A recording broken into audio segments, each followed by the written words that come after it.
Welcome to Independent Voice, where we're transforming journalism with real talk.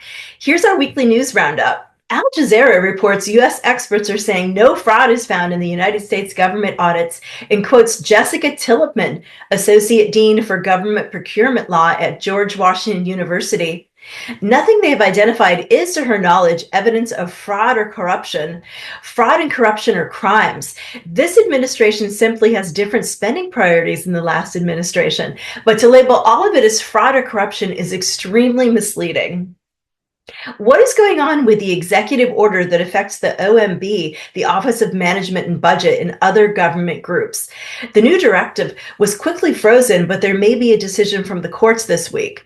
The checks and balances of our democracy cannot be taken away. Unless something better could come of this, would that be possible without democracy? Threats of book banning, actual book banning, and subversive must be talked about more in public. A recent post on X Twitter that calls for the worst books, the books that in your opinion have led society astray, went viral. This thought policing and advocating for banning books that you don't agree with is what I've seen online this week is just absolutely disgusting, and from prominent VCs in Silicon Valley too. What good does this do? It's curtailing the freedom to read what we need to and not be judged by it. We never see calls for book banning on the left, but only on the right, yes? Who is really censoring us? Dr. Lorwen Nagel shares her secrets from the calming Tibetan way of life on X Twitter, among other places. In Tibet, just living life is the practice of wellness. She says here in the West, we treat self-care like a productivity challenge. Her research enlightens us to choose community over self-help, presence over productivity, rhythm over randomness, and integration over separation. You'll see we source 2 stories from X Twitter this week, one from each end of the spectrum. Let's talk about the spam problem. Let's fix email spam too. Ever noticed how most spam is MAGA themed or conservative values, like guns and portable heaters and Elon invents whatever are the focus? Please solve the spam problem.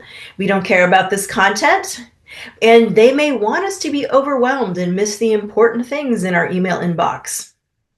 In tech news, Apple is investing $500 billion in United States manufacturing with a focus on AI. CNN reports the company will build U.S. facilities and add 20,000 jobs in the next 4 years as a response to facing Chinese tariffs. On social media, there's a lot of speculation if this plan actually happens, but it could be good for us. Remote work is here to stay. There's been a lot of talk and directives bringing employees back to the office. From what we can see, independent consultants, contractors, and remote workers have more resources now than ever to run their own business and create every day from absolutely anywhere. We're not even going to touch Ukraine or the hostages and coffins returned from Gaza, other than to ask everyone to pray for peace.